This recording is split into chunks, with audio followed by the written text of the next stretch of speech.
Hi friends, మీ అందరికీ మన ఛానల్కి స్వాగతం సుస్వాగతం. మీరు సినిమా లవర్ అయితే, ముఖ్యంగా మెగాస్టార్ చిరంజీవి గారు ఫ్యాన్ అయితే ఈ వీడియో మీకోసమే. ఈరోజు మనం మాట్లాడుకోబోతోంది all time blockbuster Telugu cinema Shankar Dada MBBS. ఈ సినిమా గురించి చాలా మందికి తెలియని ఆసక్తికరమైన విషయాలు, దాని లెగసీ, ఇండస్ట్రీపై దాని ప్రభావం. సో ఈ వీడియోలో పూర్తిగా చర్చించేద్దాం. ఈ వీడియో చివరి వరకు చూసి మీ అభిప్రాయాన్ని కామెంట్స్లో తెలియజేయండి. Let's get started. 2004లో విడుదలైన శంకర్ దాదా ఎంబీబీఎస్ ఒక కామెడీ డ్రామా సినిమా. దీన్ని డైరెక్ట్ చేసిన వారు ఝాన్సీ పరాంజీ. ఈ cinema Bollywood blockbuster Munnabhai MBBS కి official remake. Megastar Chiranjeevi garu title రోల్లో నటించగా, సోనాలి బెంద్రే, శ్రీకాంత్, హరీష్ రావల్, గిరీష్ కర్నాడ్ లాంటి టాలెంటెడ్ యాక్టర్స్ కీలక పాత్రల్లో కనిపించారు. ఈ సినిమా కథ ఒక లోకల్ గూండా శంకర్ ప్రసాద్ అలియాస్ శంకర్ దాదా తన తల్లిదండ్రుల కోరిక మేరకు డాక్టర్గా నటిస్తూ ఆ తర్వాత నిజంగా మెడికల్ కాలేజీలో చేరి డాక్టర్ అయ్యే జర్నీ గురించి. కామెడీ, ఎమోషన్, హ్యుమానిటీతో నిండిన ఈ సినిమా బాక్స్ ఆఫీస్ వద్ద 100 రోజులు విజయవంతంగా ఆడింది. చిరంజీవి గారు, శ్రీకాంత్ ఇద్దరు ఫిల్మ్‌ఫేర్ అవార్డ్స్ గెలుచుకున్నారు. చిరంజీవి బెస్ట్ యాక్టర్‌గా, శ్రీకాంత్ బెస్ట్ సపోర్టింగ్ యాక్టర్‌గా. 'శంకర్ దాదా ఎంబీబీఎస్' గురించి కొన్ని అరుదైన, చాలా మందికి తెలియని ఫ్యాక్ట్స్ ఇప్పుడు మాట్లాడుకుందాం మనం. దాంట్లో మొదటిదేంటంటే, సినిమా ఆడియో లాంచ్ ఈవెంట్ హైదరాబాద్‌లోని ఒక చారిత్రాత్మక వేదికపై జరగాలని ప్లాన్ చేశారు. కానీ ఆ రోజు భారీ వర్షం కారణంగా ఈవెంట్‌ని శిల్పకళా వేదిక మాదాపూర్‌కి మార్చారు. ఈ ఈవెంట్‌లో కె. రాఘవేంద్రరావు గారు, డి. రామానాయుడు గారు, అల్లు అరవింద్ గారు ఇలా ఇండస్ట్రీ దిగ్గజాలు హాజరయ్యారు.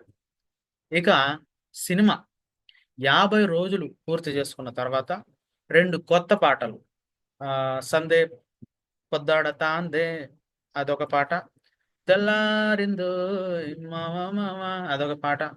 సో, ఈ ఆడియో ట్రాక్ లిస్ట్‌ని జోడించి ఆడియోని రిలీజ్ చేశారు. ఈ పాటలు సినిమాకు మరింత ఆకర్షణగా నిలిచాయి. చిరంజీవి డాన్స్ మరియు ఎక్స్‌పెక్టేషన్స్. సో, దీని గురించి మాట్లాడుకోవాలి. ఈ సినిమాలో చిరంజీవి గారు డాన్స్ స్టెప్స్ చాలా సింపుల్‌గా ఉన్నప్పటికీ, ఆయన ఎక్స్‌ప్రెషన్స్, ప్రెజెన్స్ ఆ స్టెప్పుల్ని ఎలివేట్ చేశాయని ఫ్యాన్స్ ఇప్పటికీ చెబుతారు. ముఖ్యంగా 'నా పేరే కాంచనమాల' అనే పాటలు గాని, లేకపోతే డైలాగ్స్ కానీ, సో, చాలా బావుంటాయి. ఇక 'మున్నాబా ఎంబీబీఎస్‌తో' పోలిస్తే 'శంకర్ దాదా ఎంబీబీఎస్‌లో' మరింత కామెడీ, యాక్షన్ జోడించారు. ఇది సినిమా ఆడియన్స్ టేస్ట్‌కి సరిపోయేలా మార్చడం వల్ల, ఆ టైంలో ఫ్యాక్షన్ సినిమాల హవాలో ఈ సినిమా ఒక ఫ్రెష్ బ్రీడ్‌గా నిలిచింది. అయితే కొందరు ఒరిజినల్‌తో పోలిస్తే కొన్ని మార్పులు నచ్చలేదని చెప్పారు. ఈ సినిమాకి 2007లో 'శంకర్ దాదా జిందాబాద్' సీక్వెల్‌లో వచ్చింది. ఇది 'లగే రహో మున్నాబాయ్' ఆ సినిమాకి రీమేక్. అలాగే 'శంకర్ దాదా ఎంబీబీఎస్' 2023 నవంబర్ 4న 4కే ప్రింట్‌లో రిలీజ్ అయింది. మరియు 2024 ఆగస్ట్‌లో మరోసారి థియేటర్స్‌లో రిలీజ్ అయింది. ఈ రిలీజ్‌లో ఫ్యాన్స్ భారీ ఉత్సాహాన్ని తీసుకొచ్చారు. తెలుగు సినిమా ఇండస్ట్రీలో ఒక మైలురాయి ఇది. ఇది కేవలం బాక్సాఫీస్ సక్సెస్ మాత్రమే కాదు, సమాజంలో హ్యుమానిటీ, ప్రేమ, కరుణ గురించి ఒక గొప్ప సందేశాన్ని ఇచ్చిన సినిమా. ఒక రోగిని ప్రేమించలేని డాక్టర్ ఇంకో రోగితో సమానం అనే డైలాగ్ ఈ సినిమా ఎంత డెప్త్‌గా ఉంటుందో చూపించింది. ఇక ఈ cinema Chiranjeevi comedy timing, emotional depth మరోసారి రుజువు చేసింది. ఆ టైంలో ఆయన యాక్షన్, ఫ్యాక్షన్ రోల్స్ ఫేమస్ అయినప్పటికీ, ఈ సినిమా ఆయన సాఫ్ట్ సైడ్‌ని కూడా హైలైట్ చేసింది.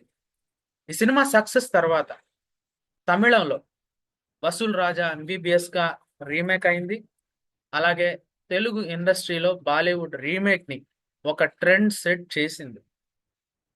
ఇక ఈ సినిమా డైలాగ్స్, సీన్స్, సాంగ్స్ ఇప్పటికీ ఫ్యాన్స్ ఎంతో ఫ్రెష్‌గా ఉన్నాయంటారు. రిలీజ్‌లో ఫ్యాన్స్ రెస్పాన్స్ చూస్తే ఈ సినిమా టైమ్లెస్ అప్పీల్ స్పష్టంగా తెలుస్తుంది. ఎంబీబీఎస్ కేవలం ఒక సినిమా కాదు, ఒక ఎమోషనల్ జర్నీ. ఇది మనలో హ్యుమానిటీని రీడిఫైన్ చేసిన సినిమా. చిరంజీవి లాంటి legendary actor, Jhansi Paranji direction, Devi Sri Prasad music, ఈ కాంబినేషన్ తెలుగు సినిమా ఇండస్ట్రీకి ఒక గిఫ్ట్. మీరు ఈ సినిమాని ఎన్నిసార్లు చూశారు? మీ ఫేవరెట్ సినిమా లేదా డైలాగ్ ఏది? మీ ఫేవరెట్ సీన్ లేదా డైలాగ్ ఏది? కామెంట్స్లో తప్పకుండా తెలియజేయండి. మన ఛానల్లో ఇలాంటి ఇంట్రెస్టింగ్ వీడియోస్ కోసం సబ్స్క్రైబ్ చేయడం మర్చిపోద్దండి. బెల్ ఐకాన్ ప్రెస్ చేయండి, నోటిఫికేషన్ ఆన్ చేయండి. నెక్స్ట్ వీడియోలో మళ్ళీ కలుద్దాం. అంతవరకు జై హింద్.